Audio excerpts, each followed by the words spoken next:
Hello, how often do you hear people say, give me my change or give me my balance in a business setting? Let's take a look at this scenario.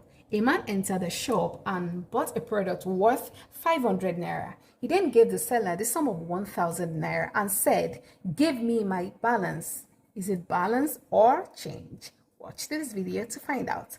Change is the amount you get when you pay in excess. That is, when you give a seller more than the cost of the product, you need a change, not a balance. While balance is the additional amount which needs to be made for a product that you have already made deposit for. Let's paint another scenario.